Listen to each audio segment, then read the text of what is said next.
اور پھر اس کے بعد جو ہے جنرل ضیاء الحق نے پاکستان میں اسلامی قوانین اور اسلامی ایک قانون نافذ کرنے کا نعرہ بلند کرتے ہوئے اسلام کا غلط استعمال کیا گیا۔ اسلام کے نام پر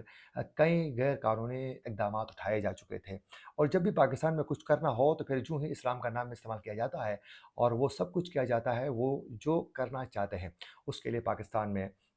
پاکستان کے چند جو نام نہاد جو علماء ہوتے ہیں وہ بھی اس کا حصہ بن جاتے ہیں، اور ان کے گٹھ جوڑ سے تمام چیزیں آگے بڑھائی جاتی ہے۔ تو یوں اس کے بعد پرویز مشرف کی آپ بات کریں، انہوں نے آئین کی وائلیشن کی، اور پھر اس کے بعد جو ہیں آہستہ آہستہ آپ آگے چلے جائیں تو پھر یوں پرویز مشرف کے بعد پاکستان میں ڈکٹیٹرشپ تو قائم نہیں کی گئی، لیکن سائلنٹ موڈ میں پاکستان میں آمرانہ قانون ہی رہا۔ اگر آپ 2017 میں دیکھیں تو مسلم لیگ نون کی حکومت بہترین طریقے سے چل رہی تھی، اور پاکستان میں ایک جمہوریت مستحکم ہونے کے بعد پاکستان کی معیشت بھی خود اپنے پاؤں پہ کھڑی ہونے کے لیے تھوڑی کچھ بہتری آ چکی تھی۔ لیکن پاکستان میں اس وقت کے آرمی چیف جنرل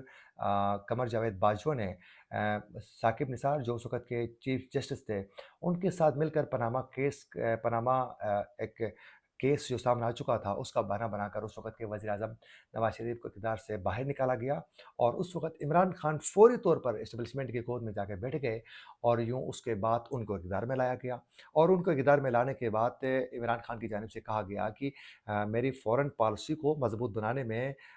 باجوہ کا بڑا ہاتھ ہے، پاکستان میں معیشت مضبوط کرنے میں باجوہ کا بڑا ہاتھ ہے، پاکستان میں قانون سازی کے لیے باجوہ کا بڑا ہاتھ ہے، کورونا سے باہر نکالنے میں باجوہ کا بڑا کردار ہے۔ یوں عمران خان کی طرف سے بار بار باجوہ کا رٹ لگاتے ہوئے جو ورد کی جا رہی تھی اس کا سلسلہ آگے بڑھاتے رہے، اور بعد میں جب اختلافات شدت اختیار کیے گئے، اور اس کے بعد جو ہیں ان کو جب اقتدار سے نکالا گیا عدم اعتماد کے ذریعے، تو ان کا چیخ و پکار، اور پھر جمہوریت کا خطرے پہ ہونا، اور پھر آئین و قانون کی وائلیشن ہونا، انسانی حقوق کی پامالی، تمام چیزیں عمران خان کو یاد ضرور آ گئی، لیکن وہ بھول گئے کہ جس طرح وہ ان اسٹیبلشمنٹ کے ہی بیساکھیوں پر وہ جو اقتدار میں آئے تھے وہ بھول گئے۔ لیکن بعد میں ہم نے دیکھا کہ نواز شریف کی جانب سے ووٹ کو عزت دو کے نعرے کے ساتھ انہوں نے اسٹیبلشمنٹ کے کردار کے حوالے سے وہ ایک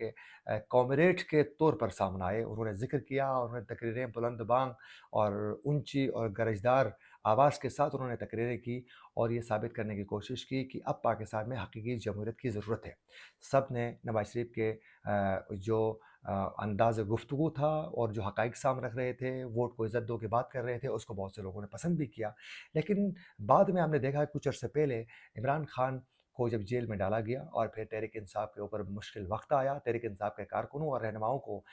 جیل کی سلاخوں کے پیچھے ڈالا گیا، تو نون لیگ کی جانب سے ایک بڑی ڈیل کے ساتھ جو ہیں اس وقت وہ اقتدار میں آنے کے لیے تیار بیٹھی ہوئی ہے۔ اور میرے خیال میں مسلم لیگ نون کے قائد نواز شریف سمیت اس کے تمام پارٹی کے سینئر قیادت جو ہیں، جو مرکزی لیڈرز ہیں، میرے خیال میں سب نے شیروانیاں تیار کی ہوں گی، کیونکہ اس وقت ہر ایک کی زبان زد میں نواز شریف چوتھی بار وزیر اعظم بننے کے حوالے سے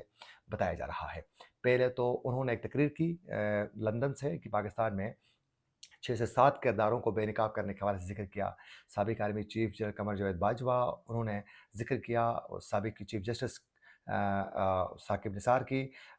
عظمت سعید کی، اور اس کے علاوہ انہوں نے سابق ڈی جی آئی صاحب فیض حمید سمیت 7 کرداروں کا ذکر کیا کہ ان کا بے نقاب ہونا، احتساب ہونا بہت زیادہ ضروری ہے، اس وقت تک پاکستان آگے نہیں بڑھ سکتا ہے۔ لیکن اس کے بعد ایک ہفتے کے اندر اندر ہی اپنے موقف سے پیچھے ہٹ گئے، اور ایک بہت بڑے یو ٹرن کے ساتھ یہ نعرہ بلند کیا گیا کہ پاکستان کی معیشت مضبوط نواز شریف کے ذریعے ہی ممکن ہے، اور پھر امید سے یقین تک کا سفر کا بتا کر نواز شریف کو پاکستان لایا گیا۔ کیسز آہستہ آہستہ ختم ہو رہے ہیں، اور پاکستان میں ان کی ضبط جائیدادوں کو دوبارہ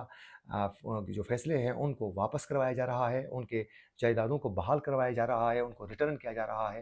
اور یوں بہت سی سیاسی جماعتوں کو نون لیگ کے ساتھ جوڑا جاتا ہے، جس میں ایم کیو ایم اور باپ پارٹی کے ساتھ ساتھ مسلم لیگ فنکشنل بھی اب اس کا حصہ بن چکی ہے۔ لیکن اصل پوائنٹ جس کی طرف میں لانا چاہ رہا تھا وہ یہ تھا کہ آج سینٹ آپ پاکستان سے آرمی ایکٹ میں ترمیم سے متعلق سپریم کورٹ کے فیصلے کے خلاف ایک قرارداد جو ہے باقاعدہ منظور کی جا چکی ہے۔ سپریم کورٹ کے فیصلے کے خلاف آج جو قرارداد منظور ہو چکی ہے، یہ قرارداد سینیٹر دلاور خان نے ایوان میں پیش کی۔ سینٹ نے سپریم کورٹ کے فیصلے کے خلاف یہ قرارداد قرارداد کثرت رائے سے باقاعدہ منظور کر لی ہے، لیکن اس قرارداد میں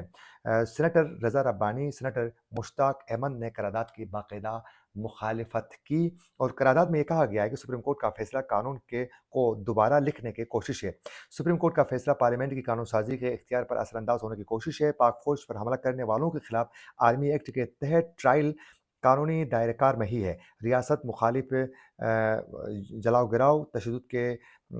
کے جو ملزمان ہیں ان کے خلاف آرمی ایکٹ کے تحت ہی ٹرائل کر کے ایسے واقعات کو روکا جا سکتا ہے۔ اور قرارداد میں کہا گیا ہے کہ سینٹ شہدا کے خاندانوں کے ساتھ کھڑی ہے۔ شہدا کے لواحقین نے اس عملے پر عدم اعتماد اور غداری کے احساسات کا اظہار کیا ہے۔ خدشات ہیں کہ ملٹری کورٹس ٹرائل کی عدم موجودگی میں دہشت گردی کی حوصلہ افزائی ہوگی، اور سپریم کورٹ کا فیصلہ مسلح افواج اور سویلین کے شہدا کی قربانیوں کو رائیگاں کرتا ہے۔ ملٹری کورٹس نے دہشت گردی کو ختم کرنے میں اہم کردار ادا کیا ہے۔ یوں اس میں بہت سی باتیں کی گئی ہیں۔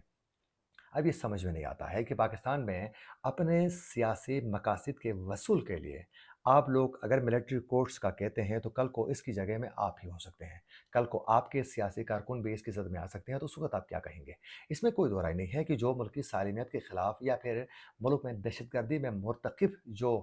دہشت گرد ہوتے ہیں ان کا ملٹری کورٹس کے ذریعے سخت سے سخت سزا ان کو ملنا چاہیے، اس میں کوئی دو رائے نہیں ہے۔ لیکن سیاسی ورکروں کی چند چھوٹی غلطیوں کی وجہ سے اگر ان کو نشان عبرت بنانے کے لیے ملٹری کورٹس میں اور انتقامی کارروائیوں کے ساتھ سخت سے سخت سزاؤں کے ذریعے نشان عبرت بنایا جاتا ہے، اور جمہوری سوچ اور پھر پاکستان میں سیاسی جدوجہد اور جو جمہوری سوچ ہوتی ہے وہ روکنے کے لیے، اس پر قدغن لگانے کے لیے، ایک خوف و ہراس پھیلانے کے لیے اگر کارروائیاں کی جاتی ہیں ملٹری کورٹس کے ذریعے، تو کس طرح پاکستان میں بہتر ہو سکتی ہے؟ آج آپ تحریک انصاف کے کارکنوں کے اوپر اگر ملٹری کورٹس کا ڈیمانڈ کرتے ہیں تو کل آپ کی سیاسی جماعت بھی اس کا حصہ ہو سکتی ہے۔ ہاں، جس نے قانون ہاتھ میں لیا ہے اس کے خلاف قانونی کارروائی ضرور ہونی چاہیے، لیکن اس کارروائی کے نام پر ایسا نہ ہو کہ جو بے گناہ ہیں ان کو بھی سزائیں دی جائیں۔